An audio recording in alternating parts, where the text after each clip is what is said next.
Everyone put your hands together for Frank Bello.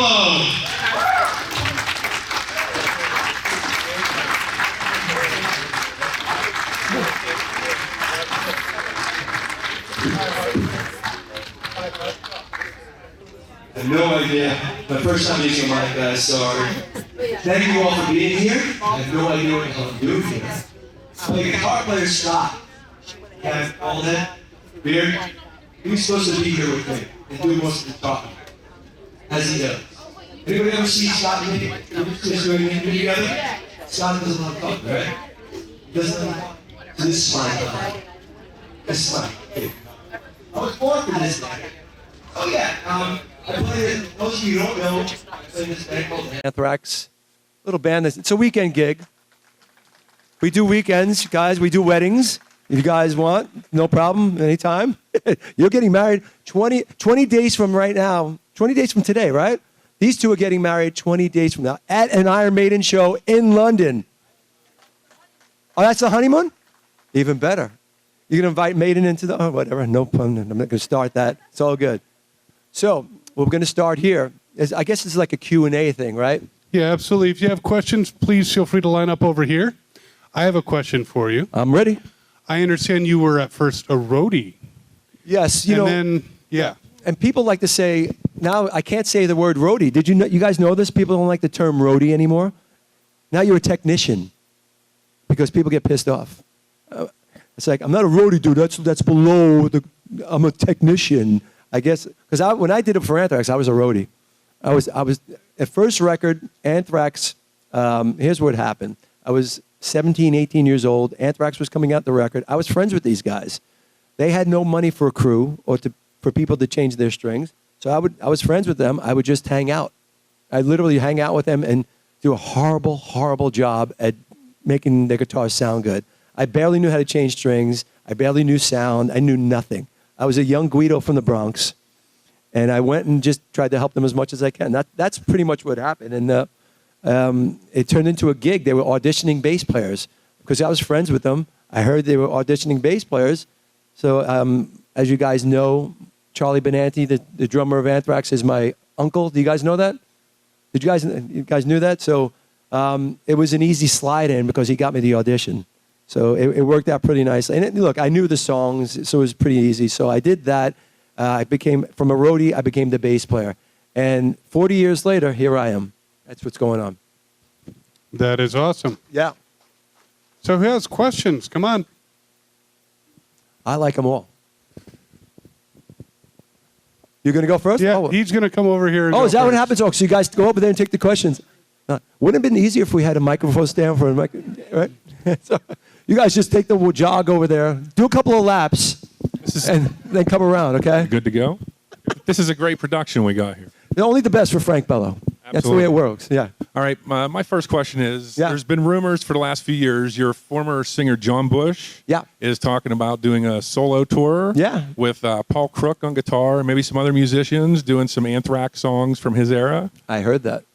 If that does happen and you were able to, would you go check that out and possibly get on stage and jam with them? If John was doing, and Paul, I'm good friends with both of them. Absolutely. I would definitely get up on stage and jam with them because I love them. I love those songs. You know, the weird thing is, people that don't know that are here, Anthrax has had two different versions of Anthrax, I guess you call it, in the real day. Well, the first record was Neil Turbin, and then we had Joey Belladonna after that, and then John Bush. So it was actually three singers. But I love the Bush era songs, and I would love to play those songs again. So if they asked me to come on stage, I'd totally jam. I'm glad that you guys did Only on your last tour. Yeah, on this last tour, because we put it back in because so many people were asking for that era. So is there anyone in the band that's more opposed to doing some of those Bush songs, or it just hasn't happened to flow yet? So. The truth of the matter is, and be honest with this, Joey wants to sing more Joey era songs because there's such a catalog of Joey stuff, right? I mean, we have a lot of records with Joey. So I understand they're his and they're easy for him. So, but we like to, for the fans, we like to blend it in. It's really important. I'd love to hear him sing "Safe Home" or "Nothing" would be great these days. So, all right, you talk to Joey for me, see what happens. I'll do my best. That's going to be a hard one right there. We'll see. But great, thank you. Awesome. Next question over here. Hey, Frank, how you doing? I'm good. How are you? Good. I was wondering if you could tell any stories about hanging out with Cliff Burton or the Master Puppets tour overseas. Of course I can. Yes, Cliff. Just so everybody knows, Cliff Burton is he's passed. He's the deceased bass player of Metallica. He was a friend of mine, friend of a lot of us. Inspirational, beautiful person. We did Anthrax and Metallica in the early days. You guys have heard of this small band called Metallica, right? You've heard of this band, right? So in the early days, in the 80s, before everybody knew Metallica and Anthrax, we did a lot of touring because in those days, nobody was playing us on the radio. Nobody was playing us on anything. It was just word of mouth. So you had to stay together and you played. If this corner had a stage on it, we would play it. It was like that. So you had to make your name by playing. So those days were great. We really got to know each other. And Cliff was always a great sarcastic. He had a great sarcastic wit about him. Always quick with a line. My favorite thing is just talking to the guy about bass. I'm a bass player, so he was outside the box. He thought about bass outside the box. He tried different pedals, different techniques. If you listen to Cliff Burton, there's nobody that plays like him to this day, even though he's been passed for so long already. So for me, being a friend of his, I just picked his head. Like we would go to lunch during the shows for Metallica, Anthrax. We'd be just sitting down and eating, talking about bass stuff. His wah. I always asked him about the wah. He always had this great thing with the wah. He had great timing, great technique, what he had going with that. But it's almost, it always chokes me up. But the last time I saw Cliff Burton was on the Anthrax Metallica tour, and where he passed on that tour. And I have a hard time still talking about it because I still remember saying to him, we always have this thing we'd eat after the show. Right before we got on the buses back in the day, we talk about the show a little bit, and we'd have something to eat, and we'd just sit like at a bench, at a table. And the last thing, we had this little thing we did every night. The last thing we would say to each other before we get on the bus is, hey, maybe I'll see you tomorrow. And the last thing that night was Cliff's turn. He goes, I remember him, like he walked out and he comes back in and sticks his head in and he goes, hey, maybe I'll see you tomorrow. And then he goes, yeah, maybe I will. That's the last time. That's the last words I've ever heard from Cliff. And that still sticks. I still have his face in my mind, saying that because it was a jokester. It was the joke. Yeah, maybe I will. It was like that. It was really sweet, and he was the best of the best, without a doubt. Great question. Thank you, brother. Thank you. And next question here. I know you have a million of them. I know you were asking me some stuff before. So I know you're probably tired of hearing. Yeah, no, it's all good. Go for it. What is one song or bass line that you sit back and is like, how the fuck, or whoops, sorry, we small kids, how the heck did we even come up with this? Bass lines? Well, there's some great writing in Anthrax, but I just try to, what I do with my bass lines in Anthrax, we have the basic song there. What I do is add a flavor. I call bass lines the flavor to the song. I try to, like you make a stew, you want to add the right spice to make it taste delicious. That's what I try to do with the song. You keep adding layers to it without taking the song over. I don't want to be a solo bass player guy. I want to add that little flavor that's going to make you want to hear the song again. And maybe it's something as a bass player you'll hear and say, wow, I want to learn that part. And it adds to the song, and it makes you want to hear the song and enjoy it more. That's where I grew up. I grew up with my heroes, Steve Harris, Geddy Lee, Geezer Butler. They made me want to play. They always made me want to play. So for me, to this day, I feel it's my job to make people want to play and inspire them. So when people like you come up to me and say, I inspire you, that means you don't realize how much goodness I have in me for hearing that. So thank you. All good. Awesome question.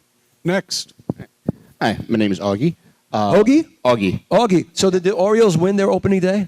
Yes, They 10 to did. 9. I didn't see any scores of anybody right now. Yep. Okay, good. Thank you for that. First, my daughter just moved out. I taught her the struggles of bologna on hand. Ah. But beyond that, I was on the mega cruise with you guys. Oh, yeah. Great that, you guys were on there. You're one of the main draws. And, of course, Mustaine could not make it on there. You guys doing another one? Right. The mega cruise, just so you guys know, Megadeth, my friend Dave Mustaine, they put together this cruise. How long ago was that? A while back. A few years ago, we did it, and Anthrax played it. But then I think, did Dave get sick or something? Oh, he got the well. That's a good reason. That's why he couldn't make it, right? He had throat cancer, so thank God he beat it, right? It's all good. But they couldn't make it. Megadeth couldn't make it. So Anthrax really, we played and we had some great shows on that thing. Yeah, I would love to do another one. We love. You guys like cruises? You guys go on those cruises? You ever do like I like those cruises because it's free food. You know, and they give the bands free booze. I don't know if you guys know that. I know everybody else has to pay for booze, but we get free booze, and I love that. So I'm crocked the whole time, other than when we're playing. Other than when we play, I don't drink, so it's all on the side. But I have a good time with that stuff. So it's always a lot of fun with those cruises. You get to talk to people. That's what I like about doing. This is my third con I've done. The great thing I'm getting out of these, I'm getting to connect with people. Usually at our shows, even if you do a meet and greet, you get to say hello, and they wish them away, right? With these things, I'm finding it's really nice because you can actually connect and talk to people about their lives. So I'm really enjoying it out there, talking to people, getting a little feel for and connection. So I'm getting that vibe here. So I think I'm going to do more of these because they're a lot of fun, you know, talking to people. It's all good. We look forward to it. Awesome. Next question here. Hey, how you doing? I'm good. How are you? Good. Speaking of your Uncle Charlie, my twin lives in Tokyo. He just saw Pantera a couple of days ago. So he saw them in Tokyo. I'm here with you in Pittsburgh. So this is awesome. That's how it happens. Family, you connect like that. See, Charlie and I are related, as I said. He's my uncle. So Charlie's my uncle. So somehow somebody always is with one of us somewhere in our lives. It always connects like that. Yeah. Even in Tokyo. Look at that. See, that's the way it works. While we're at a con, I guess I'll ask you about how you guys came to end up at the set of Battlestar Galactica. And, you know, I once survived a 12-hour pub crawl with Aaron Douglas. We did have an Anthrax discussion during that, too, you know, about singers. I had my opinion. He had his. So that was kind of cool. And how did Scott end up working with Bear McCreary? Was that from that visit as well? Or, Yeah, you know what it is? Aaron Douglas, who you know is awesome. He's a friend of ours, good friend of ours. We were big Battlestar Galactica fans, like nerds. We knew everything, you know. I mean, they're just great people. They brought us this. So Aaron brought us this set one day, and we were like kids in a candy store in the Battlestar Galactica. They let us in the ships. I have so many pathetic shots of me being like that kid. You know, I was like shooting things up. Like I shouldn't have been there that long. I totally annoyed them after a while. There's no doubt. But they let us try everything. I went in all their little cubby holes where they sleep and stuff, where I wasn't supposed to be. You know, I did scenes in the main where they do all the business there in the front. It was so great, man. And they were great. They ate with us. They invited us to dinner. It was just a really great experience. That was in Canada. That was awesome. I loved it. It was wonderful. But that was a great memory. Was the connection to Bear McCreary with Scott? How did that happen? Scott knows everybody. Scott, my guitar player, Scott knows everybody. I just benefit off of that. So they see his beard and are attracted to it. They see his goatee, and people get attracted to it. So I just live off of that. That's what I do. Even this thing, you know. So it's all good. It all works for me. Yeah, Scott knows pretty much everybody, so I'm sure you made the connection that way. But so say we all. Mm-hmm. All right, so my question is, I hear you have your new signature pedal coming out, and I did not plant this. I did not pay this man to do this today. I was just curious. What are your trying to think of how to even word it. What did you do to your version as opposed to the original model? Now, this is going to bore non-bass players right here, but this is for bass players only. But you could always, everybody could hear play bass. It's 4 strings. It's easy. My signature pedal that's coming out in June from Tech 21, thank you for mentioning that. It is, they call it, you know what a Sansamp is? Have you ever seen a Sansamp pedal? People from Tech 21 saying it's a Sansamp on steroids, which is the ultimate compliment to me. That means it's heavy. It's my sound. If you like my sound on the Anthrax records, you're going to love that pedal because that's why I did it. For people like you who are trying to find something like my sound and want to make your own version of it, you can start there and make your own. That's why I made it for players. So I think I can't wait. The buzz on that pedal, I'm amazed by. People, so many people, I haven't even put it out yet. I've been talking about it a little bit, but there's such a buzz for it. I can't wait to see what it really does. And straight from me, we went back and forth. I made sure it's right. It sounds incredible. It looks incredible. And we're keeping it at the right price. So thank you for asking that. Yeah. He'll send you some money later. Yeah. Payment is in the mail, my friend. All good. Hey, Frank. What's up, That Dad? was actually my question, but that's all right. But hey, as a drummer for 40-something years, this will be 4 years, I start playing bass. And I want to get your tone, your sound, trying to figure that out. I do have the Sam's, Dan, but I just... Well, tone is also in your fingers, remember that. That's what I learned that a long time ago. You can get all the bells and whistles of an amp and all that other stuff. Your personality is in your fingers, right? It's just that's you. It's an extension of you from inside. I feel my playing with my fingers, it's just the way I play. I know a lot of people like my sound. I'm very flattered by that. And I always tell them what I do. I'm the same guy who asked Steve Harris about the same stuff. Steve Harris from Iron Maiden, I ask him I'm so annoying. I'm so annoying to this poor man. I ask him questions. I know him I know him over 30 years. I ask him so many questions. It's pathetic. But I think you have your tone because that's your personality when you play with your fingers, and I'll have mine. It'll come close with that pedal. And then it's up to you to do the rest to get your tone. That's what I look at, right? All right, thanks. Oh, good. No problem. Excellent. Next question here. Now, I know how you got the cameo for Married with Children. Yeah. How did you get the cameo for Calendar Girls? Because that seems completely out of the league of you guys. Just so you guys know, if you don't know this is a movie called Calendar Girls with Helen Mirren, believe it or not. Here's the deal. We know a lot of people in this business. Music crosses over to acting. Acting crosses over to music. You get to know a lot of people. I happen to know this casting director out in L.A. She knew me. She knew I studied acting and all that stuff. She goes, they called me and they asked me, they called my agent and they asked me if I wanted to be in this film. Could I bring some of the guys to do this scene with Helen Mirren? And I'm like, Helen, she wants to work with us? No, they need you for this scene. They wrote it in. Okay, so they flew us out to L.A. Well, I was the only one flown out.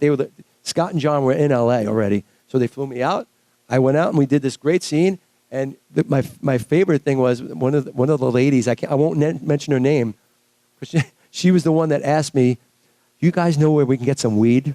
It was so great. These are like 70-year-old ladies, and they were still partying hard. They were partying way harder than we were. It was awesome. It was like Cheech and Chong in that thing. And they had their trailer. It was like Cheech and Chong. It was like, yeah, so cool. But all fun. But that was a great experience. That was fun. Now I could say I work with Helen Mirren, right? It's all good. It's all good. Thank you, though. All right. We have room. Come on over for questions. Though I have a question. Yes? Every show, something goes wrong. You know it. I know it. What has been the most crazy thing that went wrong during a show that you had to deal with? And probably the audience didn't even know. I'll give you a couple. We played, there's a couple of them. We played, I remember, with Iron Maiden, this band called Iron Maiden, if you guys know Iron Maiden. We played a lot of shows with them. And this was one tour where they had this, the staging, the front of the stage has carpeting on it sometimes. Well, it just so happened that I guess there was a new carpenter on that day, and they put a brand new carpet, and it extended over the stage where it looked like, say, this stage right here. Imagine if there was a carpet up to the edge, and the carpet went over, but there's no stage underneath. Well, guess who went over that stage? And it was a 6-foot drop. And when I tell you the bass took a beating that day, Frank took a beating that day. I was bouncing off security guards. And one of them caught me before I hit because I had my bass, I got this piece of wood in my hand, which is a bass, and I'm falling, ow, ow, ow, ow, ow. I'm falling down, and this one guy catches me just before my head hits the ground. It was one of those fun times on tour because nobody even noticed I was gone. That's what sucks. What the fuck is that? I'm the bass player. I get it, but that sucks. But and then this other time we played another Iron Maiden tour, and Steve Harris, my friend Steve Harris, I'm using that now, I'll pick up that name I just dropped. He told me about this place that we played. You got to be careful on the stage because people in the audience, believe it or not, were shooting up heroin during the show because he told me about this. This happened the last time. So they were shooting up during the show, and guess what they did with those needles? Woo! Onto the stage. So I was petrified I went on shitting in my pants. I was Because I don't want to get sick. I mean, I don't do heroin. I'm going to get the benefit of doing the heroin if I'm going to shoot up, right? So meanwhile, the first needle comes down. I'm telling you, man, I stayed in the back of the stage the whole rest of the time. In the back of the stage, I was so scared. The first one, the monitor board, the monitors in the front. The first one, I saw the first needle, and it was used right in front of my monitor. I said, there's no way. I'm not doing this. It's not worth it. Because, I mean, number one, it's a friggin' needle. It can go in my eye, right? And then I don't know the whole sickness thing. I was freaked out. So that was one of the craziest times of my life. Actually seeing that when that happened, I love fans, but I don't need the heroin needles. I'm all good. What? It was in the Netherlands. It was very strange. So please, no heroin needles? Yeah, so if you please, no gifting? No heroin needles. I'd rather not. It's all good. What do you got?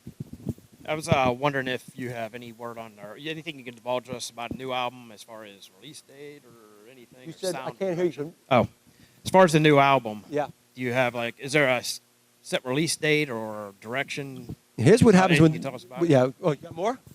Okay, no, new record for Anthrax because it's been 7.5 years because we've been touring, and then this thing called COVID happened, right? It's wonderful. We've been working on the record, and now I could actually say this. We're starting drum tracks next month, which is a very rare thing to say for me because I thought it was going to be next year. So we're all hoping to have a record out by next year, full tour, the whole thing, everything. I think Charlie finishes with Pantera by next year, so we'll have the full machine going next year. New record, new tour, new staging, everything new. So we're pretty excited about next year. So this is the year we all work really hard in the studio and get things done. So, and I could tell you this, what we have planned, the songs we have right now, if you like the last two records, which a lot of people have, we're on that page and then some. I'm really excited to play these things. I mean, it's going to kick ass. I'm really excited about it. Thank you. Great question, man. All right. We have repeat customers. I like repeat customers because we talked. You had a couple before. Yeah, so I got this question. So when you're writing and you get like that writer's block where you just try, like you're just fighting to come up with that one thing you want, what's something that you like to do to overcome that? That's a great question. So you guys all hear that question about writer's block and stuff like that? When I have writer's block, and here's a real serious statement here. I do what Sting did. I call it my 15 minutes with Sting. It's actually in my book. I wrote this in my book. I was in Central Park, Manhattan one day, just walking around. It was a beautiful day out, and I'm just walking, people watching, and who do I see walk right by me? Sting, the singer Sting. I'm a huge Police fan. I'm a big Sting fan. I'm not the guy to let it go. I'm not going to let him walk by without saying hello, right? So I gave him a couple more steps. I don't want to be a stalker, right? So I gave him a couple more steps. So I just made nonchalantly like, da-da-da-da-da, just walk by him and stuff like that. Hey, Sting, how are you? Hey, how are you? Then I had to stop him. So I stopped him, right? And I said, I introduced myself, Frank Bello, because he didn't know me for shit. And I had to say, I'm in this band, Anthrax. I've been a fan of yours. Oh, I know Anthrax, all that good stuff, right? I asked him what he was doing walking in Central Park. He said, I'm writing my new record, and I have this serious writer's block. Like serious, right? He said serious writer's block. That's how I know it was serious. He's had it for days, and he was pissed off. And what he does, he walks. He walks it out. And he goes, because he lives around Central Park, in the slum, Now, he's got this massive place, I'm sure. But he told me, I walk around until it comes back. And I've taken that. Even if I live in New York, even if it's wintertime and it's freezing, I take a walk. I get out of my area. I think anybody could do that. When you get stuck on something, you just got to get it out of your head and do something else. For me, it's walking. It really works. For me, it clears my head. I don't think about what I'm doing. And you come back sometimes even with fresher stuff. And I come back because I always have my phone on me. If I'm walking, if I get that idea, I tape it right then and there. And if you have writer's block as a player, I recommend highly, highly keeping your phone on you because you don't know when that stuff, the magic is going to come out, the magic. That's how it happens, and I tape everything. So for me, it's walking. Yeah. So good question, though, man. Plus, you get exercise. And exercise, yeah. And mine's not a question, but I was going to say, first time I seen you guys play was 1990, and over the years, and I just seen you play with Blast, with Black Label. incredible show. I don't know how you, I mean, it shows our age, but these guys are just incredible on stage.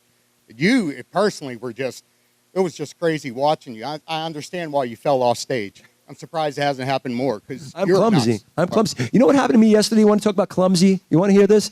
So yesterday, you know the hotels, they have the waters and stuff next to the hotel desk, and you have like sometimes you can get water and beer, stuff like that. They have the doors you open, you buy you get a water. Last night about 12:30, I was thirsty. Come down to the desk. I said, "Could I have a water?" I opened the damn refrigerator. It's what I didn't see. If you could notice, I have a black eye here, right? Can you see that? Pathetic. So what I didn't see was that you ever see the locks? They have a little latch.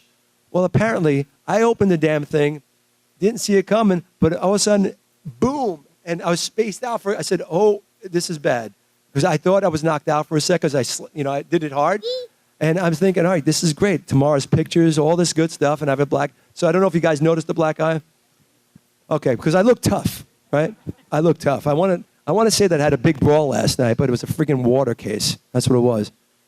I kicked some guy's ass. That's right. That's what I did. Just kidding. So, yeah, that was it. We did have a gentleman who wanted to know any memories on Married with Children. Married with Children. That's a big question today of all the people I've met. We did this show, Married with Children. What year was that? God, it was 90-something. But they asked us to do it. It might have been 1990. This show, Married with Children, which was great. It was an awesome. We were fans of it from the beginning. In fact, we were supposed to be. We were trying to get on The Simpsons, but the Fox people, they told us they had this great script for Anthrax, for My Dinner with Anthrax. They sent us over this great script. So we were all into it. We said, yes, we're there, no doubt. We're pushing everything aside. We're doing this because it was such a great script. They had actual funny lines for the band, which you never see. You never see funny lines written for the band. I remember going... number one, getting the script, I was like, oh my God, this line. So I started memorizing it real quick. Oh, I don't want to screw up. I don't want to be bad, right? I don't want to suck. So, of course, we get out there. And you know what? You ever hear of a table read? You know what a table read is? Where they have the whole cast read to each other the show out loud. I was shitting in my pants because Ed O'Neill, Al Bundy, is right there reading with Frank Bello. What the fuck is that? How does that work? So... And he's in character, too. So I'm like, oh, my God, this is happening now. And, of course, I knew my lines. I was all ready and stuff. Don't you know, right before we start the damn table read, they changed my freaking lines. I was so secure in my lines. I was good. I was like, I'm going to keep up. And then this, like, little dude comes up. Frank, we changed your line. That wasn't working for us. So we're going to change some lines. No! And I started sweating. Man, I'm going to have to be on Thank God, Ed was, I got to tell you this about Ed O'Neill. All he did was, Frank, I'm telling you right now, they're going to change it right before the show, too. And they did. We did 2 shows, so we rehearsed. Here's what happened. You rehearse all week with the band, with the crew, and they get you up on its legs. It's called blocking. I don't know if you guys ever know that. I don't know these terms either. It's called blocking. So where you're going to stand at the certain scenes and your lines and stuff. Like when Marcy felt me up. You guys remember that? We did that a lot. That was fun because she wanted to keep going deeper, and I said, "Yeah, feel whatever you want to feel. I'm good." So it was just a lot of fun. And I had known Christina for a long time, even before that. She was dating a friend of mine before that, so we were all very comfortable with that. But of course, so we're rehearsing all week where we're getting comfortable with our lines, and they're working. We're thinking they're working. What you don't know is the writers who write this stuff are watching this every little syllable that you say. If it's not working, that's their job. It's their job on the line. So they have to make those lines really work. If something isn't popping to them, they're going to change your line. So, damn, Friday comes. What you do is Friday you do 2 shows. You do 2 shows of the whole show. And I should be wearing a diaper at this point because I'm about to shit my pants because it's in front of an audience and I don't want to screw up. We do the first show. It all goes amazing, right? I'm thinking we got great laughs, all that stuff. It's all on tape. So we have a couple of hours for dinner, and then we're doing the second show that evening. What happens right after the first show, the writers come again. I'm like, oh, no, please don't change my line. Because I'm all ready now. I got my lines. He goes, Frank, that wasn't working for us the way we wanted to pop. And so they changed like 3 of my lines. So in that 2 hours before the next show, I was so scared because I wasn't used to this stuff. Now I can, do it no problem. I had to learn those lines, and you want to know the truth? They were right. The lines went over. It got bigger crowd response. So they knew by watching. So I completely respect the whole format and how they did it and the whole technique. But it was a lot of that whole experience was amazing. And my favorite part of the Married with Children thing was not even the show. It was the after show party that they threw for us. It was right next door. And it was one of those times where your fantasies come true. You know what I mean? Your dreams, like, oh, I would love to hang out. My dream was to sit at a bar with Ed O'Neill and talk shop. Just talk shop, talk acting. I got to do that. And Ed O'Neill introduced me, and I didn't know this was going to happen. Hey, Frank, I want you to meet my friend Clint Eastwood. What? And Frank, I'm talking in the third person now. And Frank is just sweating his, hi, Clint, how are you? And it was just one of those nights that you'll never forget. They couldn't have been better to us. Katie Seagal, beautiful in every way, inside and out. Christina, Dave Faustino. We brought Dave Faustino. The story is, he was the kid on the show, Bud Bundy. We brought him to see a Metallica show. And I don't know if he was 17. He's probably underage, but he had some beer that night. So he got pretty wasted. And what happened, we came to the rehearsal the next day, and he couldn't do his stuff. He was completely hungover. So the producer asked us all to get in a room, the band, and say, can we have a talk? Could you not get Dave fucked up anymore? And that's a true story. And the kid was still, you could see he was hungover. I felt bad for him because he couldn't handle it, but he was a good kid, and he had a great time. He was moshing. He was going nuts, that kid. It was great. But that whole Married with Children experience, till this day, it's been one of the better promotional things we've ever done with the band because it still stands up. And even for the cast, it's still one of their favorite episodes. So you can't really ask for more than that. And I still get like a $1.38 check every now and then from that show. It really works for me, so it's really cool. Very cool. And it sounds like you're a big Ed O'Neill fan, obviously. I am. Now, there's a lot of fans of you. Now, keeping it, remember there's kids around. Has there been interactions with fans that really stand out to you? Yeah, you know what freaks me out? I love talking to people. Obviously, I talk too much. We've been talking a lot. That's why my voice is going to be hoarse. I get freaked out when I sign something on people's skin and they get it tattooed because I always tell them that's forever. You've done that? Oh, please don't. All right. Yeah, because one dude had my face, which doesn't belong on anybody's skin, had my face, and that's what freaks you out because you're in skin. And all of a sudden he moved it. My mouth was moving. I was like, dude, we're getting weird. It's all good. It's a reflection. I get it. Thank you. It's a compliment. But I get weird with that because that's forever. And I don't know if I'm a guy you want to know forever. You know what I mean? I'm just that guy, But that's the one thing that freaks me out. Tattoos with signing. In the 80s, there was another time. There were people's female breasts and stuff like that I still see to this day tattooed. I say, you see what you did there? You see what you did? Now your child has to see. I told you when we did this. You shouldn't have signed. She got it tattooed, and now the child's like, Mom, why'd you do that? That's what happens. Though. It was a very big signature that day. It was, but those were the 80s. Those were another time, different time. That was the fun days. Fun days. Uh-oh, he's got another one for me. I'm ready. Another one. I'm always worried with you. Oh. Hey, you going to do another Altitude and Attitudes? Yeah, let me explain to everybody what it was. Altitudes and Attitude, I did a side project. You guys know Megadeth? Side project I did with Dave Ellefson, the former bass player of Megadeth. We did a few years back a record called Altitudes and Attitude. It's hard to say, but he picked the name. We had a great time. A lot of great songs. I took the lead. I was singing. A lot of my songs on that were mine. And it went. You know what? It did well, that record. A lot of people. We did some touring. We opened for Slash all throughout Europe. It was great. We did some shows. We did a whole tour here. I'd like to do something, but not now because I just came up with a solo EP. So people have been asking me for solo stuff. So I'd rather do that and maybe do some shows with the solo stuff. And then maybe in the future with Dave, because I love working with him. He's a good friend of mine. It's all good. I will definitely come to Pittsburgh. I love Pittsburgh. It's awesome here.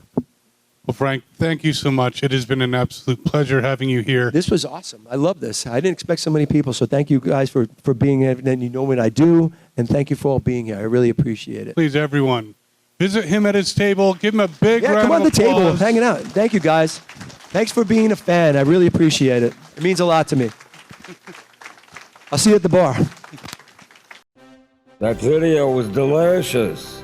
And good for you, too. I know, I'm a doctor. And I'm also poor, which is hilariously funny because you'll never see a poor doctor. Trust me and subscribe already. Have fun and eat another video.